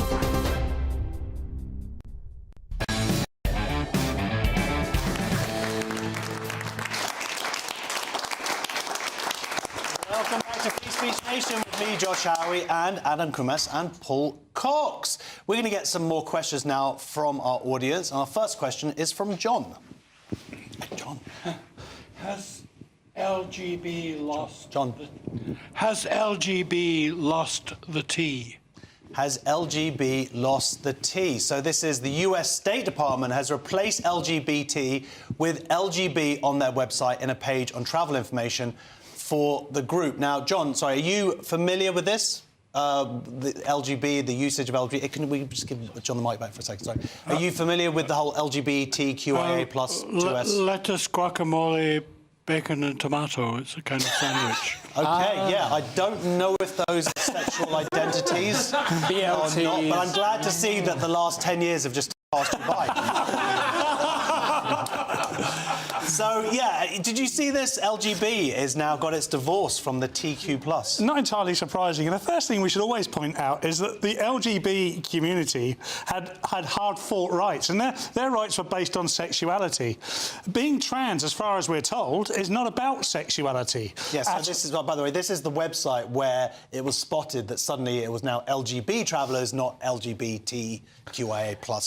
Travellers. Yeah, and there is huge swathes of the LGB community that have always had an issue with everything else being tagged on. You know, we obviously, being part of this channel, we're aware of many campaigners have always thought that it was a travesty that it had been. Not that they wanted to disembowel the community in any way whatsoever, but don't lump them in. This is hard-fought rights for us, and for many, many decades, people who were, homosexual, lesbian, bisexual, whatever it might be. It's just those three, I think. Yeah, yes. It's definitely just those three. They found themselves in a lot of trouble for no fault of their own for being born sexually attracted to the same sex. And then to have transgender people lumped in on that and then to co-opt that in any way, and then if they were to argue against it, that they were treated very hostile. And I think this is a very welcome move. Yeah, I mean, it's been coming for a few years, although weirdly the sort of TQIA+ is actually only quite a recent phenomenon. And as Paul says, there are many. There's in this country there's the LGB Alliance who specifically set themselves up to go. We want to deal with issues dealing with lesbians, gays and bisexuals. Yeah. So this is obviously it's a huge move in America. Do you think that is what's going to happen here now, that makes it kind of official here? Well, maybe, with this, I think if people are sort of like, I guess there's a readjustment, an important readjustment. I think, like, if anyone who identifies as trans or the other parts of those, I mean, it seems like just a very, like, when you looked at the information the websites from it just seems to be warning you that if you go to certain countries, you might need to be on edge because certain countries don't recognise people. So it's still the same safety standards for any of these people, even if you are TQIA+, whatever it is. But yeah, maybe we'll see a shift. we tend to inherit a lot of American policies and culture. Well, you alluded to this, but what I've heard people say is LGB is to do with sexuality, and then everything after the LGB, the TQI, is basically straight people. Yes, exactly. That's exactly what they are, and it kind of goes against the whole ethos of what LGB stands for. Yeah. But you know, it's like any group of people that stand together in solidarity. You wouldn't just lump in and say, "Oh, well, what about this and what about this?" And if you don't think about this, you're wrong. You just wouldn't do that. If you did that to Jewish people, and said, "Well, you must include all Christians in that as well," you'd be like, "Well, hang on a minute." Well, anytime there seems to be anything like there's an anti-Semitic attack, then they go, "We're against anti-Semitism and all forms of racism. Can we just deal with this one particular thing, please?" But the other big difference, though, difference to the example you've just laid out, is that is that the TQI queer theory is very broad. Yes. Plus, the plus itself, there's a lot of things that get incorporated there that people don't seem to be able to define, including things that I don't think LGBT people don't want to be associated with, because there are even, like, you have minor attracted people, essentially paedophiles, trying to get in on that plus, or the queer theory being started, or at least advocating for that kind of sexuality. Plus allows for infinite scope, and when you've got infinite scope with anything, you are opening yourself to all manner of problems. And that's why the LGBT community want to be treated as a homosexual community, people who are attracted to the people of the same sex. And it's interesting this happened in the same week that Stonewall has actually redefined transphobia. Incredibly. Whereas before they said that it was if you denied someone's gender or whatever. Now it's being a much more sensible approach, which is someone who's bigoted against trans people. No one's saying trans people don't exist, but the idea before that if you were to question their biological sex, that made you a transphobe. What a crazy period we're coming out of. Well, yes, fingers crossed. Fingers crossed indeed. Our next question is from Barbara. Oh, sorry. There's Mike here. Thank you, Barbara. Hello, Barbara. Hello. At what age is it appropriate to have pride? Wow, yes. So this is a pretty crazy story as well. At what age is it appropriate to have pride? This is because there is a pride event, or I believe it actually just happened yesterday, for 3 to 7-year-olds. Yeah, it's wrong. A mini pride. Have you heard about this? I'm aware of the story. Yeah. I didn't attend the event, but yes, it's a very bizarre scenario. You think that between the ages of 3 and 7, children might have other things on their minds, like wanting to be a dinosaur, or go to the moon, or something. Not something. I don't know. It seems like a very distasteful and inappropriate thing to have happen for children of such a young age. Yeah, I'm trying to find the humour in it, but there's something funny. I mean, we've seen this before. The organisation who started it, they do other events as well. This is in Chester that I believe this one happened, and you just seeing some images from other events. Yeah, I don't know what their other events are. Child lap dancing or something of that nature. Well, they've got drag queens and... What you can never do, and I know they try this very often, but you can never separate pride from sex and sexuality, the act of sex. The idea of pride is to be proud in your sexuality. That is what you are proud in. Yeah. Kids should not be having, and they are not having, unless infiltrated by adult minds, they are not having any sexual thoughts at 3 to 7 years old. They do not need to be proud of their sexuality, which is yet to be developed at 3 to 7 years old. Some people would say this is grooming. You have children, supposedly this is making posters displaying messages such as pansexual princess and bisexual body and curious liberation. As you say, 3-year-olds, 4-year-olds, 5-year-olds. Yeah, and there are of course parents out there that are very worried. And it's not those parents that I'm worried about, it's the parents that aren't worried that I'd be worried about. If you are encouraging your child to be at a sex event, and they are 3 to 7 years old, and you've got the whole thing wrong. It doesn't matter if you're trying to impress your woke neighbours or not. You are wrong. Yeah. OK, well, look, our next question is from Big Steve. Big Steve. Hello, Steve.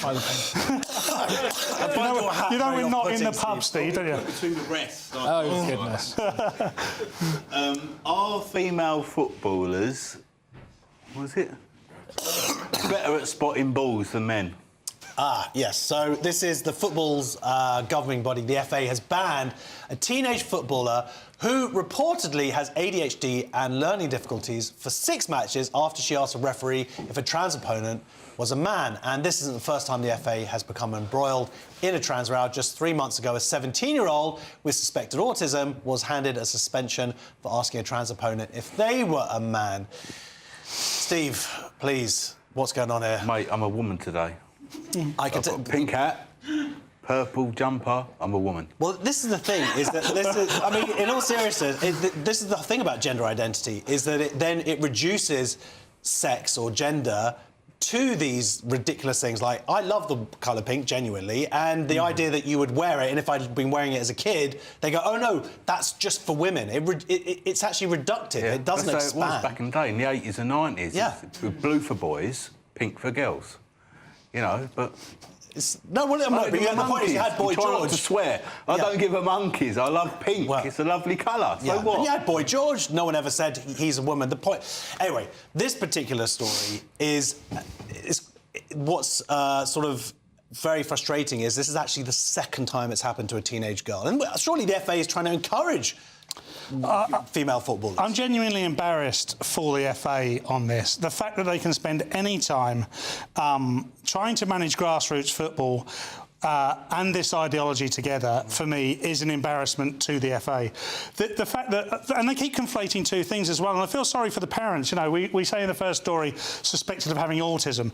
The parents are having to do this to say, look, our child thinks differently. And the reason they're having to do this is to try and give them an escape from reality. And the reality is that child looks across at the other team and says, that big hairy bloke in goal doesn't look like me, and I'm playing on a girls' football team. There is nothing wrong if we're looking for equality in sport, in pointing that out. Girls should play against girls. Very quickly, Adam, what actually also happened was because this person was acting very aggressively, this trans player. So this is a health and safety issue. If you have a physically male person playing against teenage girls, someone get hurt. Yeah, I mean, you just think, if she's asking the question, it could have been like, yes, that person is, and rather than punishing the person and encourage some sort of critical thinking and questions. She had to go on a course, she had to write a letter. I mean, considering she was autistic and had learning difficulties, I think, you know, she got off lucky considering she didn't, you know, do a Nazi salute or something like that. So that's, as we know.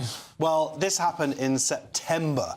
So this is what an FA spokesperson said. This case was heard by an independent national serious case panel in November 2024, and they issued a sanction for a breach of FA rules. The charges were immediately accepted by the player, and the outcome was the minimum sanction that could be issued for a case of this nature. The player did not appeal the sanction. We regularly review our processes in this area, and we'll always look to take the appropriate steps to challenge improper conduct in our game. Our final question is from Pete. Over here. Got a lot of mic going around here.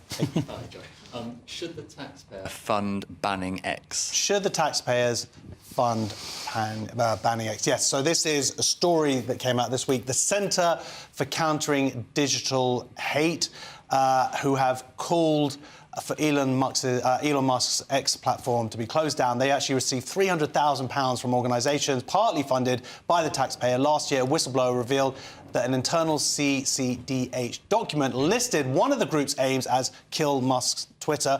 GBNews has contacted the CCDH for a comment.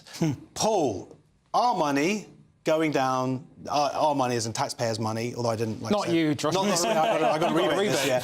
But going to shut down free speech. Yeah, well, that's, of course, totally and utterly wrong. The journey here is Elon Musk buys Twitter. The left, particularly the very ultra-progressive left, went bananas about this, used Twitter to complain about it. That got them nowhere. Started Blue Sky, went in their own echo chamber, realised that X wasn't shutting down, and now are trying to shut down X because people, God forbid, have carried on with their free speech. We are a free speech advocate channel and group of people, and absolutely, Elon Musk had every right to buy it. X has every right to exist, and I'm glad it does. Yeah, but do they have for the right now? And by the way, it should be said this is because this is done indirectly. So these organisations can go, no, we're not funded by taxpayers or the government. We're independent. But if the taxpayer is giving money to these organisations who then give money to these groups, including, by the way, Stop the Hate, which are Stop Funding Hate, they're big fans of this channel. They got £100,000. And the founder supports Corbyn, of course, who oversees oversaw Labour when it broke the law discriminating against Jews. It employs people who've arguably said hateful things themselves, so of course the hypocrisy is there. Yeah.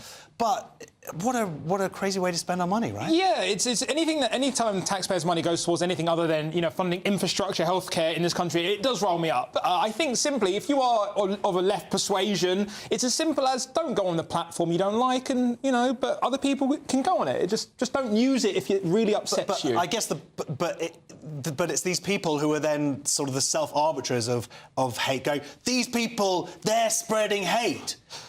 Well, don't look at it. Of course, that's their option. But also, they're wrong. Yeah, well, yeah, they are wrong. But also, if they are that offended, just don't use the app. But we shouldn't be putting taxpayers' money to do it. So I agree with you there. Yeah, 100%. Right. Next on Free Speech Nation, a Swedish anti-Islam activist who burned the Quran back in 2023 has been shot dead. And just days after the death, a man in Manchester was arrested for burning the religious text. You do not want to go anywhere.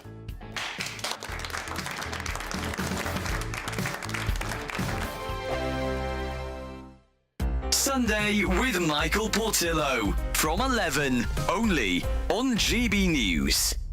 Well, specialist from Woolly and Wallace Auction House, Alexandra Aguilar, joins me now. Alexandra, how lovely to see you. And I wonder whether you're going to bring the jewellery in. You're actually wearing the jewellery. So shall we begin with the bracelet?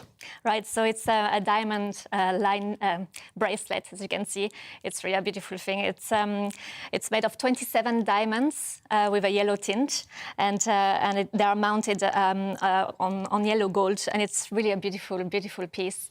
But there's more to it, and as you mentioned, it's the provenance. It comes from the collection of Elizabeth Taylor, really one of the queens of Hollywood, and it was given to her by Michael Jackson. Have you any idea why Michael Jackson gave her such a magnificent gift?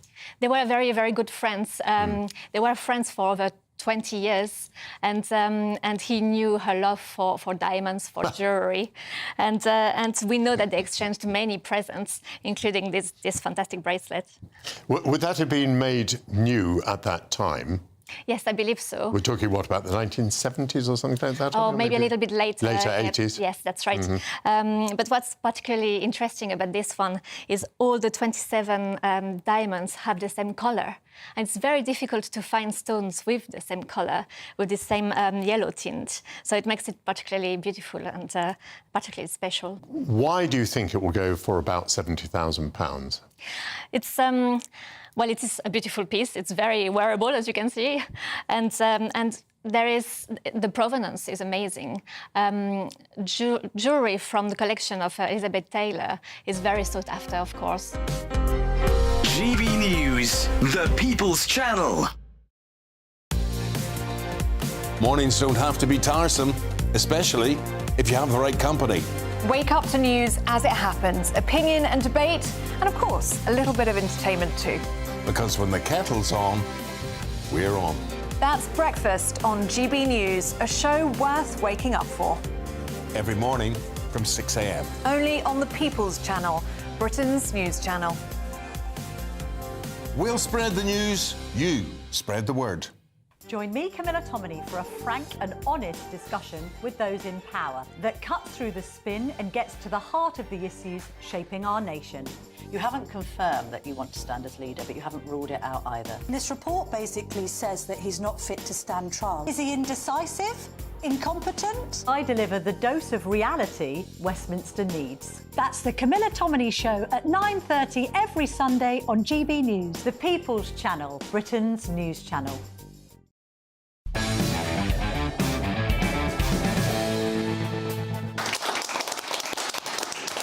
Welcome back to Free Speech Nation. Now, Salwan Momaka, a Swedish anti-Islam activist who burned the Quran in 2023, was shot dead in an apartment near Sweden's capital, Stockholm, on January 29th. The Swedish Prime Minister said the country's security services were investigating Momaka's death because there was obviously a risk that there were links to foreign powers. Unrest had broken out at the Swedish embassy in Baghdad twice after his burnings, while the Swedish ambassador was expelled from the city in a diplomatic row.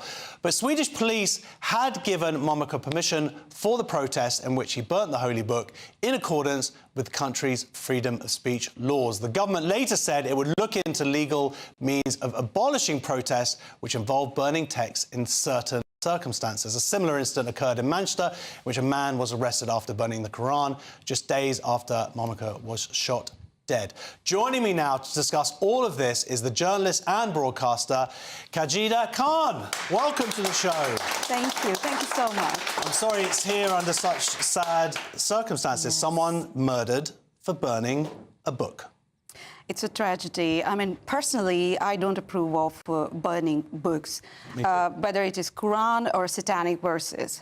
I don't approve of it. However, this is not an excuse to kill someone. And this is tragic. And it's also an alarming movement, I would say, for the Western societies to reflect on what they actually stand for.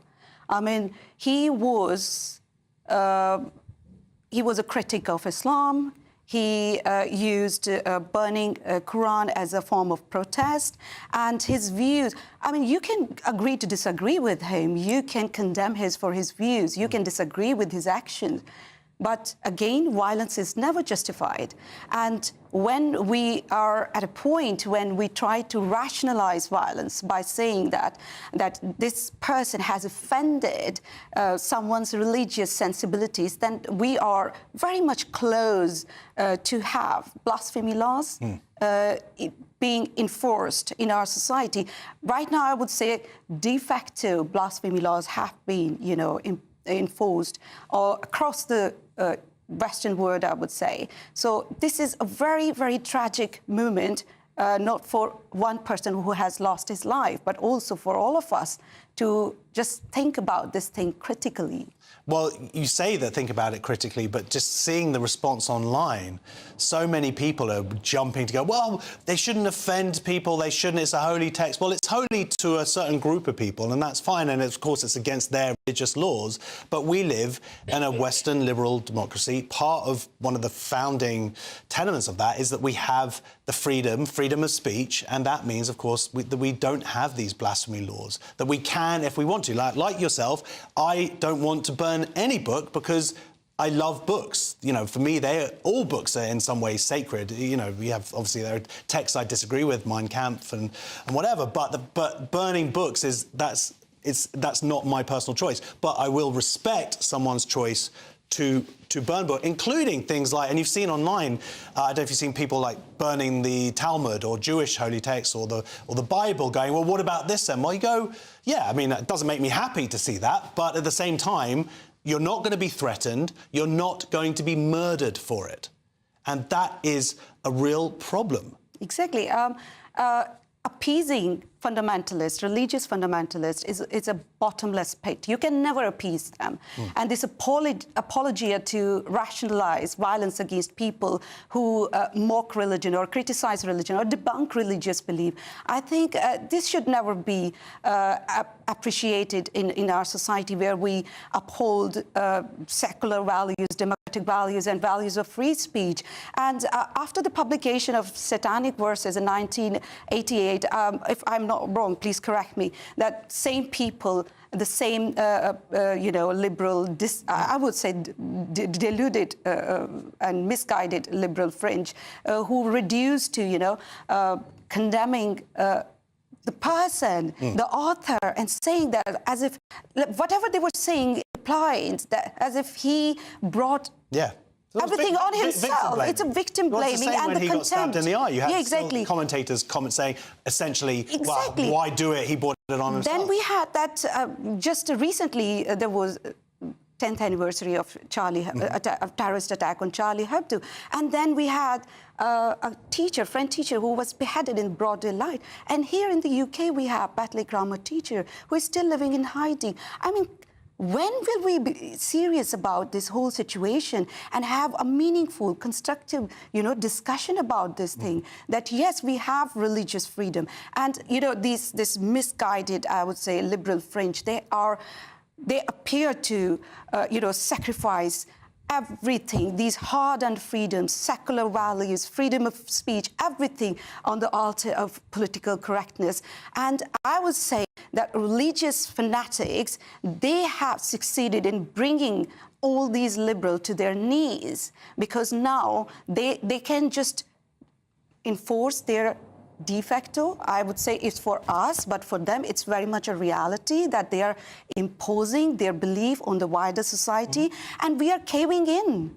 We are caving in at the expense of innocent lives. I mean, I don't agree with whatever Salman Momika's believe or however he wanted to articulate himself in the public discourse, but I condemn unequivocally his killing. There is no justification for that, and people who have chosen to remain silent on this issue, I think they don't see this threat is going to engulf every one of us. Absolutely. People who believe in freedom of speech, people who want to live in a free society and with all the rights that we enjoy here in Western society. I think they are very much mistaken. And by not condemning it unequivocally, in my opinion. Mistaken and taking it for granted. And you talked about the kind of the process by which this has happened, and it seems like it's this anti-racism. It's like, oh, we don't want to upset these people because it's somehow racist to burn the Quran. And it should always be pointed out, of course, that we are talking about a religion, an ideology, a set of ideas. So the idea that, I would say the only thing that's racist is assuming that people, the followers of the Quran, somehow can't control themselves with rage from committing murder, so we have to thus just give up straight away. That's what seems racist to me. Exactly, and we know that. Not all Muslims, they want to just go out and, you know, start killing people for disrespecting their religious belief. There is this very vocal minority that we see, which is very extreme in their assertions and in their beliefs.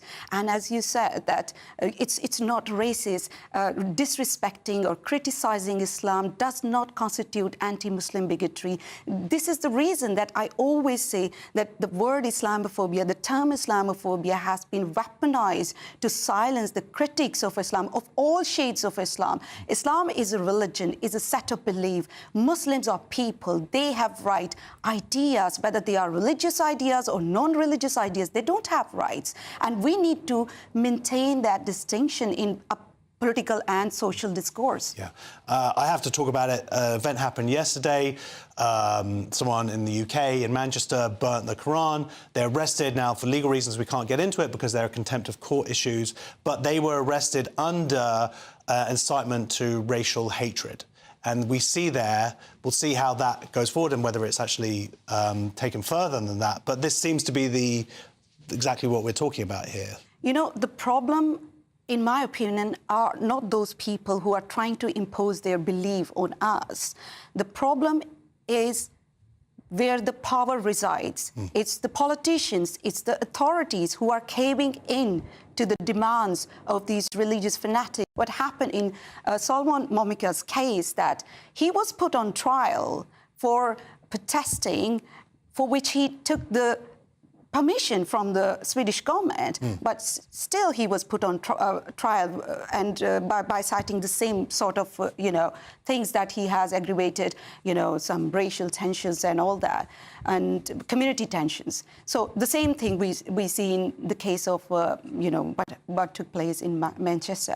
But again, we are caving in as a society to the extreme ideas, and instead of I don't want to burn a book, I want to challenge the ideas in that book. I want to call it out. I want to confront those ideas. And this is how I conduct myself. But I cannot legislate on others' attitude and behavior. Nobody can actually do it in a free society unless they are inciting violence against people. But criticizing ideas and discrimination against people, these two things are poles apart.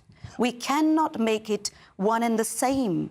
And that is the problem, that people who are trying to blur the line between the two, they are advancing their nefarious agendas. And it would be very tragic if we don't wake up to this horrific reality, really, which is just engulfing all of us. That's it. Well, and we've seen the cost that a man lost his life assassinated. Thank you very much for joining us, journalist and broadcaster Khadija Khan. Next on Free Speech Nation, has the West betrayed the Jews and itself? The former editor of the Jewish Chronicle has stepped down from his role to take on the task of writing a book on the subject. He joins us after the break. Thank you so much.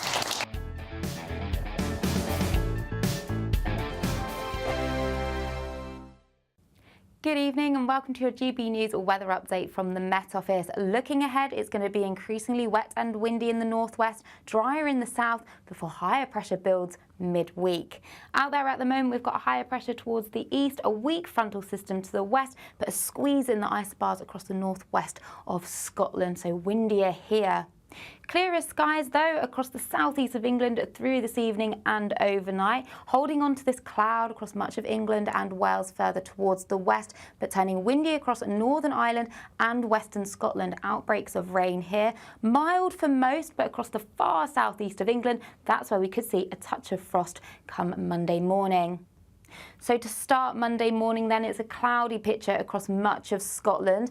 Out towards the west though, this is where we'll see the strongest winds. Coastal gales are possible with heavy spells of rain moving through.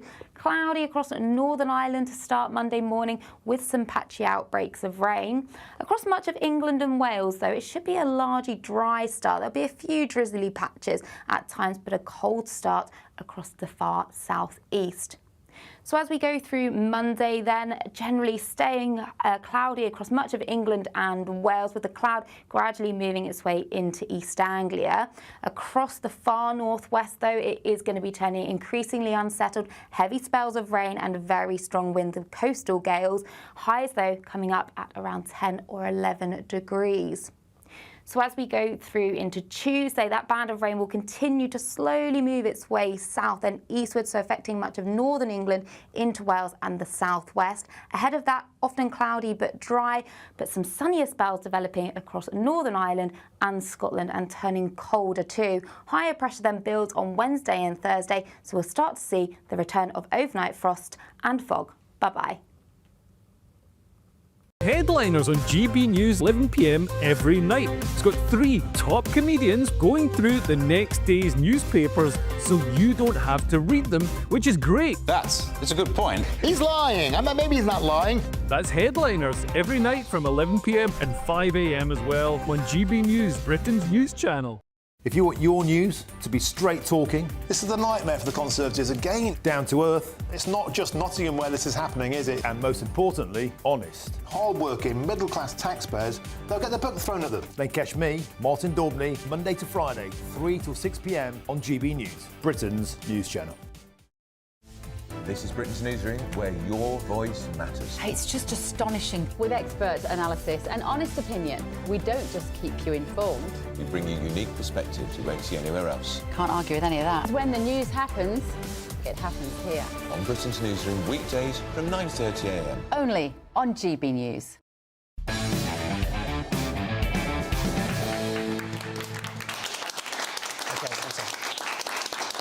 Welcome back to Free Speech Nation. Now, the editor of the Jewish Chronicle has stepped down from his role to focus on new adventures. Jake Wallace-Simons has signed a contract for his next book, Never Again: How the West Betrayed the Jews and Itself. And to discuss this book and its implications, we're joined now by Jake Wallace-Simons. Jake, welcome. He's not there. He's there. It might actually look like me. Oh, my God, it's me! There it is. Brother from another mother. Hello, how are you doing? I'm very well. How are you? Well, very well, thank you. Thank you very much for joining us. So, how has the West betrayed Jewish people? Well, the West has betrayed the Jews in the same way, or a similar way, in which it's betrayed itself. I mean, we look at the way it's betrayed the Jews. I mean, since October the 7th, it couldn't have been more vivid. Jews have been subjected to a 3-dimensional assault on their selfhood, on their sense of identity, on their sense of sort of permission to exist in the world. Their links with their historic homeland have been questioned. Their history has been undermined. They've been smeared and slurred as white supremacists, as genocide committers, as apartheid lovers, as baby killers. And we see that on a microcosmic level as well in our own Jewish communities in Britain and across Europe and the West, where Jews are being advised to hide expressions of their identity so they're not targeted, where they're subjected to, vandalism, attack, murder, even, thankfully not so far in Britain, but elsewhere. And of course, seeing things like hostage posters torn down, it really does feel like Jewish selfhood is under threat across the world. And it feels like we're being betrayed because a lot of people stand with us in this country, but not enough. And certainly not enough people stand with us and are willing to raise their voices on our behalf to say, if you attack the Jews, you're attacking me too, you're attacking Britain too, and everything that we stand for. I think that really leads me on to the idea of how the West has betrayed itself, because we've reached a point in the West where we've lost our own sense of confidence in ourselves, in our own identity as a proud liberal democracy that attracts wannabe migrants from all over the world because our tolerance, our way of life, our values, our quality of life is so attractive. We've lost our confidence in our history.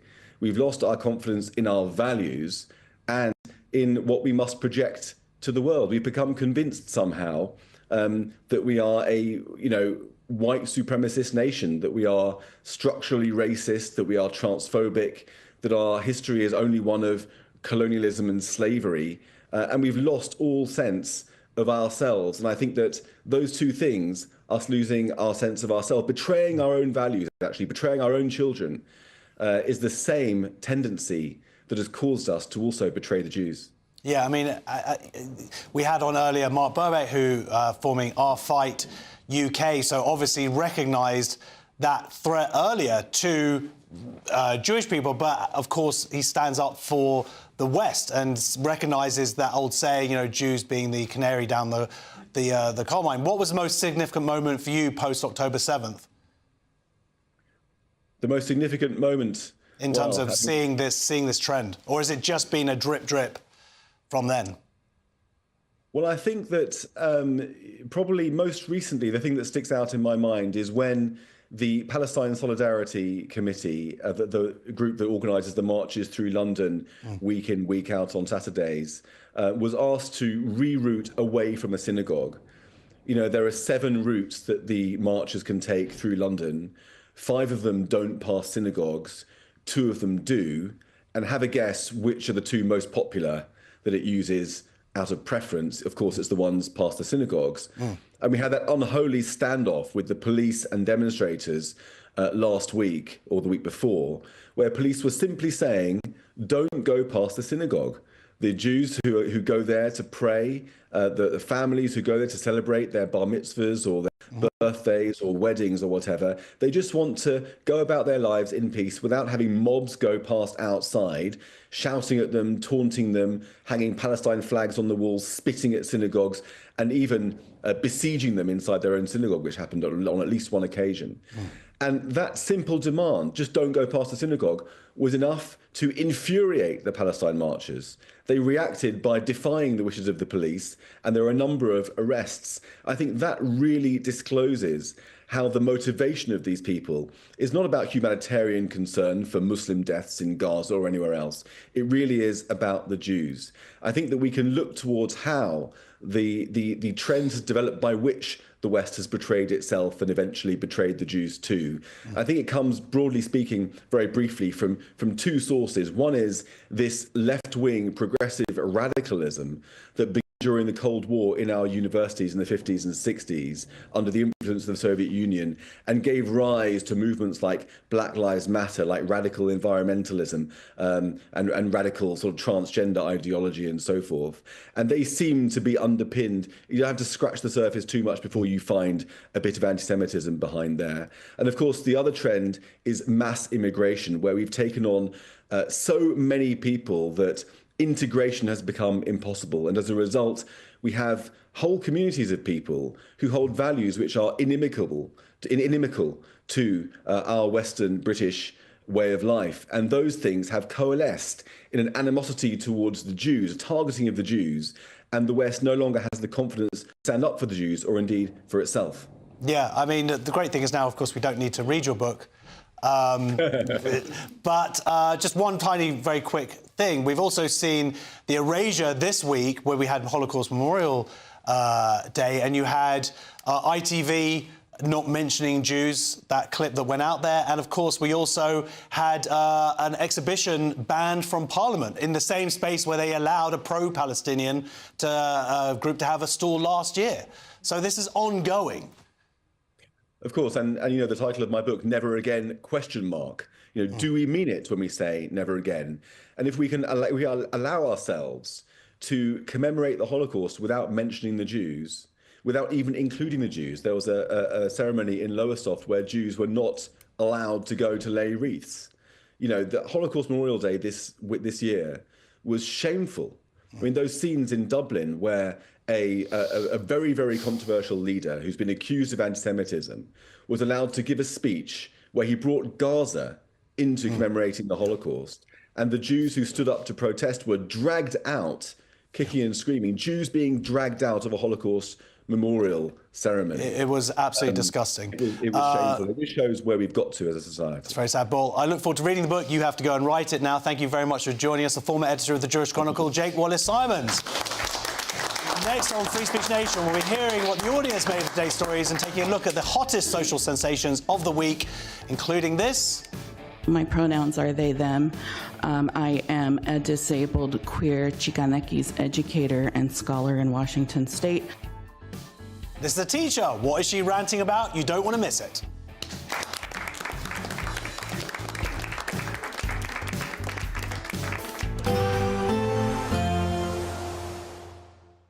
Dinner under the stars tonight? That reminds me of our travel insurance. You mean All Clear Skies? All Clear Travel Insurance sponsors GB News travel destinations forecast. Hello. Well, it's rather unsettled across the central Mediterranean. Heavy showers, rain in parts of Spain as well. But there are some drier spells. So across the Canary Islands, we'll see some showers. But across Gibraltar and the south of Spain, some outbreaks of rain here. An area of low pressure will bring some heavy showers and thunderstorms across central parts of the Mediterranean. But there will be some drier spells in between.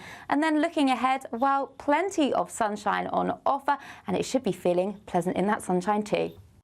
All Clear Travel Insurance sponsors GB News travel destinations forecast. In the GB Newsroom, we bring you the news as it happens. With our team of dedicated journalists across the UK, we're ready to keep you up to date with what's happening every half an hour, every single day. Bulletins here on GB News, the People's Channel, Britain's news channel. Martin Daubney, weekdays from 3 p.m. An absolute monster. It took Chloe and Sean Ing 90 minutes to reel in this gigantic 8-foot-long monster fish from Chigborough Fisheries in Essex. And upon weighing this enormous marine beast, it was found to have been 7 pounds heavier than the existing British record, a 143-pound catfish caught also in Essex. But as I understand it, you actually went for a Chinese meal when fate struck. Is that right? That's correct. Yeah. So I was fishing an area of Chigborough where you have to fish at a fair distance. So I cast my rods out and then we ordered a Chinese. And yeah, so I got the bite at about 10 to 8 at night. And then about 20 minutes into it, my phone started ringing, the Chinese guys at the gate with my delivery. So I had to send a couple of guys off to go and get it. And then, yeah, the fight, obviously, you can't just stop the fight to go and get your Chinese. So, yeah, the fight went on, for about an hour and a half in total. There's no net in the world that's big enough for this fish. So we had to send out, first of all, I sent out a mate, Alex. He went out there to go and basically use what we call a sling. So that's a safe apparatus that we use to take the fish out of the water. He then went and he turned around and he was like, we're going to need another sling. So then we sent out another friend with a sling, and these slings are 4 foot long each. So then we had the catfish wrapped up in 2 slings, and it was still slightly longer than that. And then we got to a point where we was like, now we've got to try and get it out of the water to photo, to weigh it, because obviously we knew then that it was possibly going to be a UK record. GB News. Join me, Nana Akwe, for an informative, interactive news programme with a difference. It's fun. No, he didn't say that, though. I'm so surprised. I think there's an element of truth to that. Join me from 3 p.m. every weekend, only on GB News, Britain's news channel. We're proud to be GB News, the People's Channel. And as you know, we always love to hear your views. Now, there's a new way of getting in touch with us at gbnews.com/your say. By commenting, you can be part of a live conversation and join our GB News community. You can even talk to me, Bev Turner, or any of the members of the GB News family.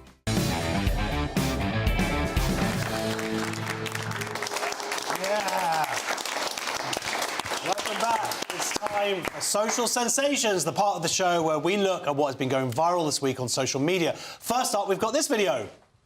I just want to say that I'm so sorry. How many people are getting attacked? Children. I don't understand. So that's Selena Gomez when I turned her down recently. She did not like being rejected. Classic. Have you seen this video this week? I have seen this video, and she was obviously playing to her gallery, so there must have been an audience out there that were interested in it. But for the rest of us in the world, we kind of looked upon that as a little bit sad. And of course, there's since been a follow-up video produced by the White House which shows relatives of the people that had been raped and murdered and attacked by the people that were being deported. And that video is much more serious, of course. Yes, no, absolutely. I mean, she's an actress. People are just going, oh, well, she's good at crying. And it's understandable to have sympathy and emotions. But yes, as this video from the White House says, what about the sympathy for the people, the victims of these crimes? Yeah, absolutely. I think whenever any celebrity gets involved in anything other than acting, it's always, you know, it ruffles people up the wrong way. You know, that's why I'm so glad that I'm not famous. Next up, we've got this video. My name is Dr. Tracy Castro-Gill. My pronouns are they, them. I am a disabled queer Chicanekis educator and scholar in Washington State. These are markers that were made illegal recently in the federal government. However, my very presence and humanity is in opposition to that legislation. Well, she has still not got back to me since I sent her a picture of my opera torso. I wonder what you were going to say. Yeah, what do you think of this? I mean, it almost seems like a parody. Yeah, it does. We've got to... What's great about now, 2025, and the fact that people like Donald Trump are in power, is that we can look at this and look at it in a humorous way once again, and kind of say to ourselves, look, this is now migrating back into a sort of fringe-esque group of people, whereas we've only got to go back 6 months, and these were the people that were leading the way for us, and we had no choice. So, I mean, this is what happens when you're entirely indulged in your mental health. Reality, essentially. Yes. And as Andrew would always say, this is people pointing at the naked king, the emperor, and saying you don't have any clothes on. Yeah, absolutely. I mean, I'm going to go on a limb here, maybe disagree with you guys. I think it's a real shame this woman's not allowed to say all these things in the bio, because when I remember when I was in school, if a substitute teacher came in and wrote all those things, we'd have a field day. We would be, you know, joking the entire time. So now the students are going to have very sensible teachers, and I think that's quite a travesty. Yeah, well, finally, the New York Magazine released this cover photo this week for the story. Shows a bunch of young right-wing people partying to create a narrative that it was a room full of white people, but this is the real uncropped photo where, if you look closely on the left, depending where you're sitting, it shows that black attendees have been cropped out to fit that narrative. Rarely do you see such a bust of goodness there. That is embarrassing for them. Well, I don't know if they are embarrassed. I think these people are beyond embarrassment now.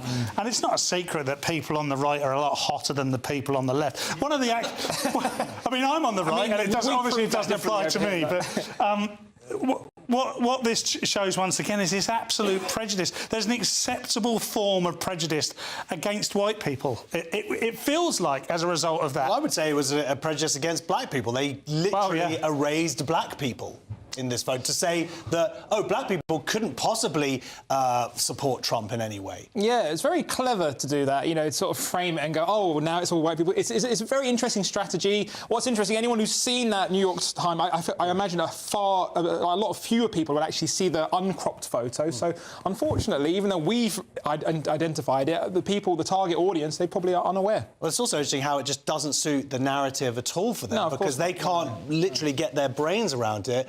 that black people will have different political views than what they think is acceptable. As Joe Biden said, if you don't vote black, you're not a Democrat. You know, if you don't vote Democrat, you're not black. That was is that when he was lucid. He said that. Okay. Right. Well, look, we've got an audience question now. We've got from the back, right? Hello. Thank you. Following on from that, it's been refreshing this week to get a bit of straight talking from Mr. Trump.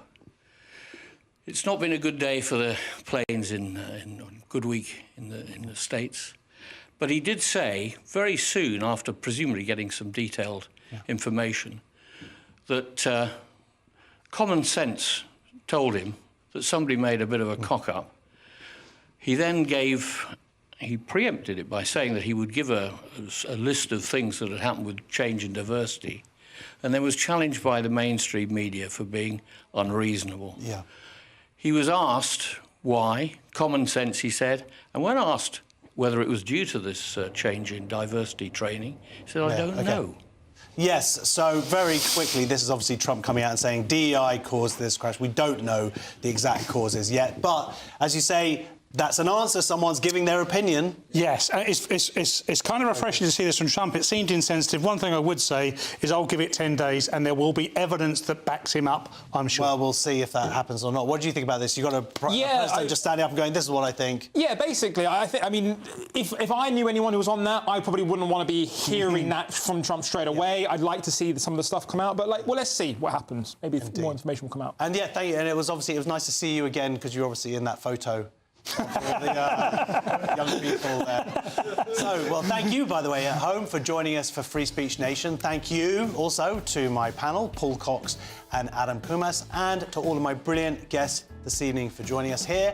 And if you want to join us live in the studio, be part of our wonderful audience, please go to www.sroaudiences.com. And if you have a story which you think should be covered on this show, then please email us at freespeechnation@gbnews.uk. freespeechnation@gbnews.uk. I want to read what you have to say. Now, stay tuned for the brilliant Ben Leo tonight. That is next. Thank you very much for joining us for Free Speech Nation. It's much appreciated. I've learned a lot.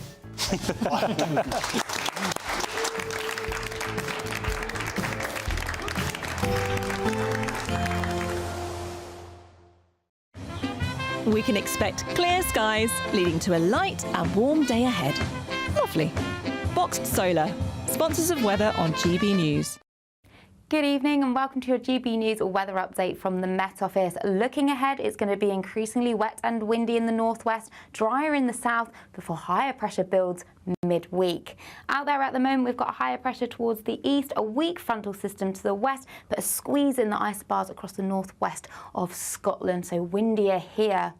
Clearer skies, though, across the southeast of England through this evening and overnight, holding on to this cloud across much of England and Wales further towards the west, but turning windy across Northern Ireland and western Scotland. Outbreaks of rain here. Mild for most, but across the far southeast of England, that's where we could see a touch of frost come Monday morning. So to start Monday morning then, it's a cloudy picture across much of Scotland. Out towards the west though, this is where we'll see the strongest winds. Coastal gales are possible with heavy spells of rain moving through. Cloudy across Northern Ireland to start Monday morning with some patchy outbreaks of rain. Across much of England and Wales though, it should be a largely dry start. There'll be a few drizzly patches at times, but a cold start across the far southeast. So as we go through Monday then, generally staying cloudy across much of England and Wales, with the cloud gradually moving its way into East Anglia. Across the far northwest though, it is going to be turning increasingly unsettled, heavy spells of rain and very strong winds and coastal gales. Highs though coming up at around 10 or 11 degrees. So as we go through into Tuesday, that band of rain will continue to slowly move its way south and eastward, so affecting much of northern England into Wales and the southwest. Ahead of that, often cloudy but dry, but some sunnier spells developing across Northern Ireland and Scotland and turning colder too. Higher pressure then builds on Wednesday and Thursday, so we'll start to see the return of overnight frost and fog. Bye-bye. We'll see a cold snap, which will quickly develop into a warm front. Boxed Boiler Repairs, sponsors of weather on GB News. Want to be one of 2 lucky Great British giveaway winners? That's right, you could win one of 2 prize bundles, which includes a brand new iPhone 16, £500 in shopping vouchers to spend in your favourite store, and an incredible £10,000 in tax-free cash to spend however you like. What would you spend that cash on? For a chance to win an iPhone, vouchers and £10,000 in cash, text cash to 63232. One entry costs £2 plus 1 standard network rate message, or text bonus to 63232. 5 entries cost £5 plus 1 standard network rate message. Go to gbnews.com/win. Entries start from just £2. Call 0903 681 3232. Calls cost £2 plus your network access charge, or post your name and number to GB11 PO Box 8690 Derby DE1 9TT. UK only. Entrance must be 18 or over. Lines close at 6 p.m. on the 7th of March. Please check the closing time if listening or watching on demand. Good luck. Good Afternoon Britain isn't just about us. The wonderful thing about this programme is it's about everyone watching. It's an interactive programme. Well, there absolutely is something to see here, and we're going to be talking about it more. Whether it's breaking royal news, Will, please bring us up to date, or indeed a particularly punchy speech in the House of Commons. Very, very curious. We bring it to you live, and then we bring you live reaction as well. That's Good Afternoon Britain, weekdays from midday. Only on GB News, the People's Channel, Britain's news channel. Mornings don't have to be tiresome, especially if you have the right company. Wake up to news as it